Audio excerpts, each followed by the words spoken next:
this past Friday, I got to do a ton of knitting. And so I want to tell you all about it. And I want to tell you about the philosophical questions that came out of this entire experience.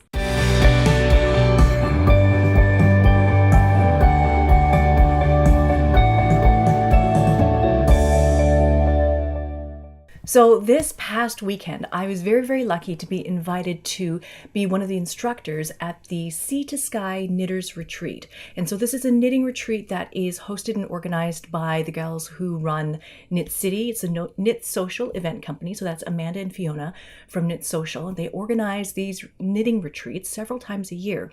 This is actually the first one that they've done at this particular location, which is the Brew Creek Lodge that was just maybe 20 minutes south of Whistler. So it was near Whistler. But they have run 11 knitting retreats so far. And I met lots of people this weekend at the knitting retreat that had been to previous retreats, and they have thoroughly enjoyed these events and things like that. And they are incredibly relaxing and wonderful if you're a knitter. Before ever meeting Amanda and Fiona, I'd never actually been on a knitting retreat. I'd only ever been on spinning retreats for SOAR when Interweave used to host these spin-off spinning retreats every fall. And so I had never been on a knitting retreat, but I was invited to teach dyeing at one a couple of years ago that they had done. And so this time I was invited to come out and teach the color play course, which is the color theory course that we're offering through the School of SweetGeorgia. So it was a really, really fantastic experience to be able to meet and work with 3 class loads of people who came to learn color theory as well as some other things. There were 2 other instructors at this particular knitting retreat, and it was Clara Parks, that you will know from the Knitter's Review and all the books that she's written and all these kinds of things, and Stephanie Pearl McPhee, or the Yarn Harlot. So it was really super wonderful and fantastic, of course, to be with this group of people. They're all wonderful knitters. I have nothing but the utmost in respect for Clara and Stephanie. They are hilarious together. They are hilarious apart. They are just funny and smart, interesting, articulate people. I'm sure there's no doubt that you already know about Stephanie and Clara's books. They're all really, really wonderful, and they're excellent writers. And we were lucky enough to listen to a reading by the 2 of them on the Friday night when everybody arrived at the retreat. And so Stephanie and Clara did readings from Clara's new book called A Stash of One's Own. So Clara read the essay by Debbie Stoller for the book. And Debbie Stoller, if you haven't heard of her, she is the author who wrote Stitch and Bitch book from maybe 15 years ago or something. And that was the book that I used to buy and give to all my friends who wanted to learn how to knit. That was the very first thing that I would give them. So Clara read Debbie Stoller's essay, and then Stephanie read her own essay from the book, and her essay was called Triptych, and it was all about sort of the 3 different aspects of how she looks at her stash, or the different feelings that she has about her stash. And she touched on a lot of very poignant points. I think by the end of her essay, I was tearing up a little bit because I found it quite emotional. But because you can feel quite emotional about your stash, I guess. She was talking about yarn stash being the source of not only materials and supplies for making future projects, but also stash as being sources of inspiration, stash as being sources of memories and souvenirs and just things that you love and you want to remember. Not necessarily anything that you want to make out of it. It's just stuff that you want to look at, archive. They become the history of your life and things like that. And so while I was listening to her talk about it, I thought back to my own stash. I haven't really organized my stash very much in this attic yet. It's all sort of categorized into different yarn weights and things like that, and I put them all into different bins. So all the sock yarn is in one bin, all the lace yarn is in another bin, all the worsted is in another bin. But I do have one bin that has been just full of skeins of yarn that have been dyed by other hand dyers that have served as inspiration for me over, I don't know, however many years. I mean, this is even before I ever started dyeing. These were skeins that I just fell in love with, and I liked the colors. There was nothing else. I don't think I ever intended to make anything out of any of these skeins. I got them because I loved them and they made me happy, and I just wanted to look at them. And so I thought that what I would do is share with you guys a couple of things that were in my stash in this very kind of special bin. It hasn't all been organized or anything like that, but I thought that I would show you what's sort of been in this little inspiration bin. So one of the first things that I have is a skein that was dyed by Alchemy. And Alchemy, I guess, is a hand-dyed company in California. And I first found this particular skein when I was visiting Seattle with my girlfriends at a store called Hilltop Yarns. And it was a beautiful, beautiful yarn store that was located in Queen Anne sort of area, I believe it is. And it was on a hilltop, and it was like a house, and you walk into the house, and every room of the house was filled with something different. And you know, in these cabinets you'd find all the Rowan Kid Silkays, and in this room you'd find all of the Debbie Bliss or whatever yarn it was. And then in one of the rooms that was close to the library was all the Alchemy yarn. And so this skein stood out to me and was just beautiful in terms of the sheen. It's 100% bamboo. It's a colorway called Rich Berry, and it's my pink color, and I love it. And I think it was quite expensive, but I just bought it anyways because I loved it and it was beautiful. Another skein that's been in here for a long time is this one from Abstract. This is Abstract Fiber, hand-dyed yarn from Portland in Oregon. And it's super sock. This is from years and years ago. This is color called Manzanita. And I picked this up, I believe, at SOAR, one of the spinning retreats many, many years ago. And I just loved it. I've actually loved everything that Abstract has done over the years. They make beautiful, beautiful things. These are all the skeins of Koigu that I've ever had. I remember when I first started getting into dyeing or wanting to start dyeing, Koigu was like the hand-dyed yarn. And Koigu is Canadian, they're from Ontario. And I remember traveling up to North Vancouver. There was a yarn store down there, and they had like a whole wall full of Koigu. And I remember picking up these skeins there. And one of them is just, you know, their Koigu, their merino sock. And the other one is called Koigu Mori. And this one is 50% wool and 50% silk. And so it's really lovely, has a little sheen. I think I thought that I might make socks out of them, but they were just too pretty to ever use. So this has been there forever. Another skein here is, this is my one and only skein of Woolmiza that I own. And I remember going down to California one year and visiting my friend Mari Surimoto. And I met Mari because she was one of the very first people to ever buy my yarn off of Etsy. I think she was like customer number 2. I came out to visit her in California a number of years ago, and while I was there, she was very, very sweet and took me on like a little yarn crawl in that sort of LA, Santa Monica region. And we went out and visited a store in Santa Monica, and we were talking with the owner of the shop at that time, and we'd mentioned something about Woolmiza, and then she said, oh, she just got some, and it was all in the back room, and she brought it out for us to see. And so this is one of the skeins that was there. It wasn't ever out on the shelf for anybody to buy yet. It was still in her back room. And so I got this skein, and it's called Indish Rot, which I guess means Indian red. And it's beautiful. It's very, very saturated, very, very vibrant.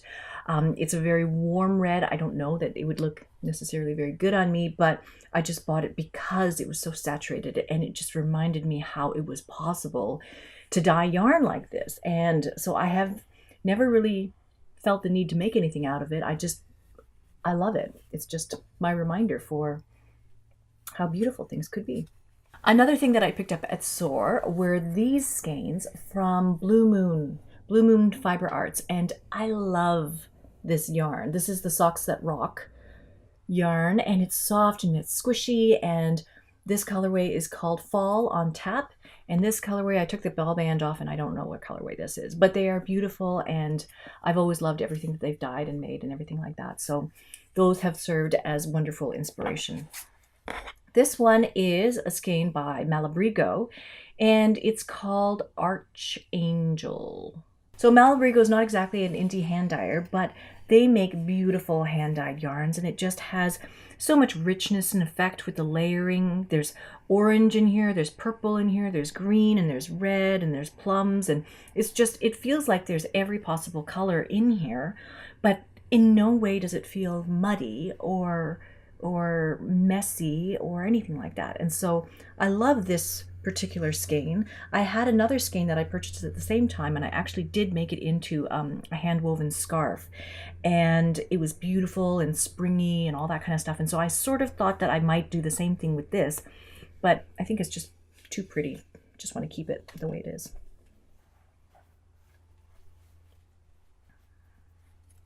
And this skein is one that I got actually quite recently. This is actually dyed by Kinfolk Yarn and Fiber. And so Kylan, who runs Kinfolk, she actually was one of the students that I taught at Place des Arts, but I feel like she knew everything about spinning and dyeing before I ever met her. Like when I came, she was already dyeing beautiful things and spinning beautiful things. I don't know that I had any effect on anything that she did, but she dyes beautiful things and spins beautiful things. And so I bought this beautiful skein of sock yarn from her a couple of years ago. And again, I just like looking at it, and I feel like it serves as a beautiful source of inspiration and things. Finally, there's a couple of other things in this sort of special box. And one of the things is this skein of Malabrigo again, that is still in the bag. Actually, it has never been taken out of the bag, and it's just a skein of yarn that my husband bought for me when he went down to go to a work conference in New Orleans, and he found himself the yarn store that was in New Orleans. He kind of like went out of his way to find the shop, and it just so happens that they were filming a movie right in front of the yarn shop on that day. They were filming that hot tub movie, the sequel to the terrible hot tub movie. But in any case, he went to that yarn store and he bought me this skein of yarn from the Quarter Stitch in New Orleans, and it's kind of supposed to be a Mardi Gras colorway, and it's the souvenir, it's the memory. I'm going to just keep it as it is with the confetti inside, in the packaging and everything, with the little ribbons. I'm just going to keep it as is because that's, to me, this is the entire gift. The other thing that is in my little special box here is this skein, this tiny little skein of hand-dyed yarn from Hanalei hand-dyed. And so we bought this when we were on our honeymoon in Kauai. And so there's a hand dyer out in Kauai who dyes with colors from her backyard. She dyes with synthetic dyes, but also with plants that she's grown and things like that. And so she has this little yarn store where she sells commercial yarn, but also her own hand-dyed yarn, and also ukuleles at the same time. So it was like a very sweet shop. It's called Hanalei Strings is the name of the store in Kauai. And so yeah, I bought this bamboo and silk. It's such a tiny little skein. I don't know what I would ever make with it, but it's just to remind me of my honeymoon. So while I was at Whistler for this knitting retreat, I did get to knit a lot. And so I'm very, very thankful for having that time carved out for me. You know, we all arrived on Friday at some point in the afternoon, and then everybody had dinner together, and they passed around some goodie bags, and we did the reading. And while Stephanie and Clara were doing the reading, lots of people were knitting. And then after the reading, everybody stayed and sat by the fireplace and did a lot of knitting. And so over the course of the weekend, I managed to finish the Veronica cardigan to about halfway. So I got quite a lot done. I got halfway, so I just have to finish the back and then come around the other side. And so this one I started about a week ago. So feeling pretty good about finishing this. It's not taking too long, so maybe I'll even be able to wear this for the holidays. That'll be super fun. So while Stephanie was doing her reading and she was talking about her stash and she was talking about how she had all this yarn, she'd also talked about the need to do a cull. So one of the things that I was thinking about as Stephanie was reading her essay was this question that she brought up of asking each skein, have you earned the right to be here in my stash? Are you still inspiring, or could this inspire someone else? I've been thinking a lot about this and about many things actually. So I feel like it's a funny, weird coincidence that it came up on Friday at the reading that Stephanie's essay covered the topic or brought up the words cull, right? To cull something or to purge, to get rid of the excess and to review and reflect and consider and look at each one of these things and say, have you really earned the right to continue to be here? Or should you go somewhere else? Or should you take a break? Or should you, be given to someone else? Can you inspire someone else? All of these kinds of things. And so I've been thinking about this particular idea of the cull or culling things for a couple of weeks now, because as we have been sort of talking between me and Tabitha and Teresa and Allison and all these kinds of things about what we're planning to do for next year and what we do at SweetGeorgia, one of the things that has come up for myself for a while now is that I feel like our website needs a redo because we're having trouble with how many colors we have available. We have something like 160 colors that are available to order, and that I think can make it really, really challenging for everybody. It can make it challenging for anybody to decide between any one of those 160 colors, but it's also technically, logistically, from a user experience side of things, very difficult for anybody to kind of like choose that in the website or on your mobile phone or any of those kinds of things. So having so many colors is a bit of a challenge. It's become a bit of a burden. And so I keep thinking about this, like just because we're able to create all these different colors doesn't necessarily mean that we should create them and provide them all the time. And I think it started to happen when, I had initially started with, 8 colors, and then it became 12 colors, and then it became 30 colors, and then 60 colors. And then we were at 100 colors. And then all of a sudden now we're like at 150 plus or 160 colors. And now like we have 12 more colors that we have to add for spring. We have to find a place for 12 brand new colors for spring and summer for next year. And right now here in this box is every single color that we offer currently. And it is tricky for individuals to decide what colors to pick and things like that. So having every single color available is not necessarily helpful in a lot of cases. And it just happened, I think, in a lot of ways because we started making those Party of 5 mini skein sets, because I am naturally kind of a people pleaser, and so I wanted to make sure that everybody had access to everything that they could possibly ever want or need. And so if we had made, all the gradients between this light color and this dark color, and there's 5 colors, and we made all the colors in between, I wanted to make sure that all of those colors were available as individual colors to order should you so desire. And that sort of became a bit of a beast.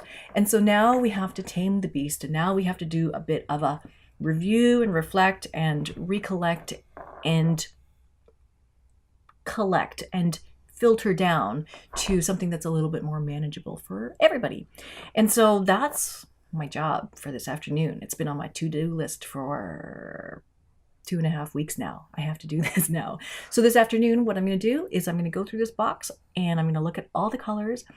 I'm going to do like a little reflect and a little review and see which ones we should keep and which ones we should retire temporarily, let them rest, let them hibernate for a little bit, and we will see what happens at the end of this. If you've read that book, The Life-Changing Magic of Tidying Up, the question there is picking up each thing and asking, does this still spark joy? So that's something I could try. There's colors that I love, but then there's other colors that don't. There's colors that I love, and I know that there's colors that other people love, but sometimes only choosing the colors that you love will leave you with kind of a lopsided palette, right? Because we know for ourselves that based on our statistics, the colors that everybody likes are actually gray, gray, gray, gray, navy and beige and gray. Like those are by far the most popular colors because they're the neutrals. Those are the base colors.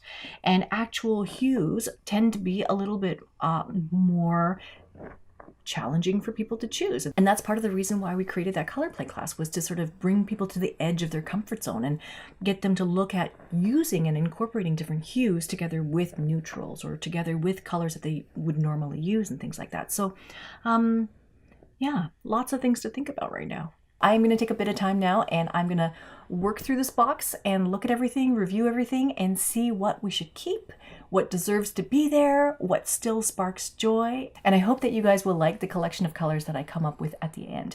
So I hope that this conversation today might make you think a little bit about your stash and what you plan to do with it. If you like this video, I would really appreciate if you hit like and subscribe if you'd like to see more. And with that, I guess I will see you guys in the next one. All right, bye.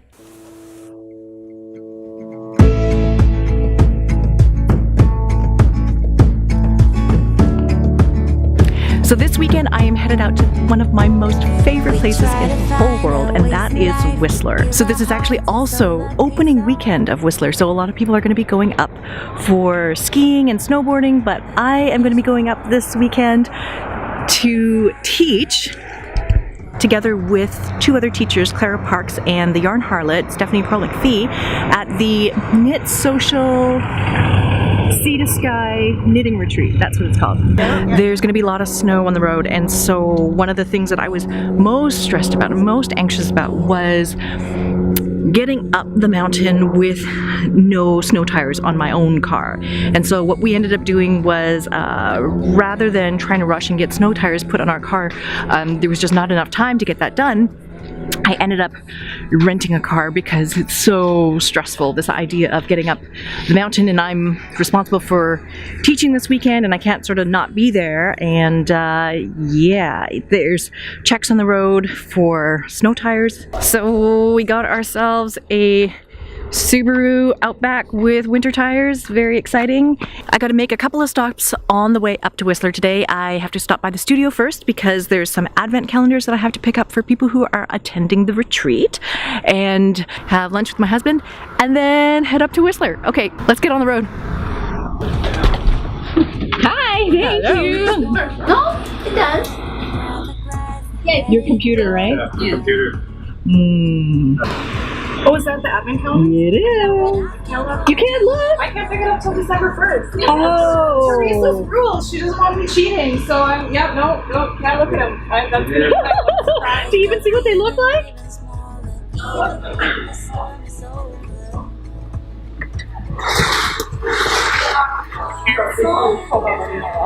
Yeah, everything is there.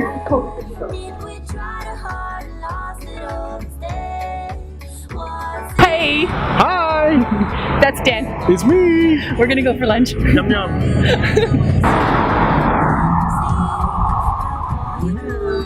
Oh, snap.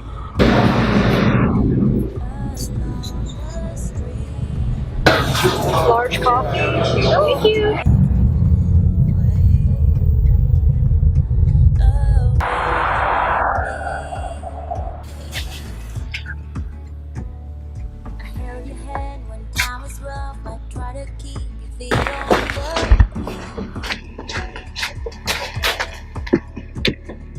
You just wanna drink a beer and grab a glass and let it go. Now I can't hold you any longer. Okay, let's look for some lights. Okay, so we just arrived and it was actually a really, really wonderful, beautiful drive up. It's not snowing until the very, very, very tail end of that whole ride. And you can see behind me, this is just the parking lot right now, but there's tons of snow. There's a little river. That house over there, that's where I'm going to be teaching my class for the weekend. And it's actually overlooking a tiny little bridge. So I'm just going to get my classroom set up for tomorrow morning and then get ready and get settled and get ready for dinner time.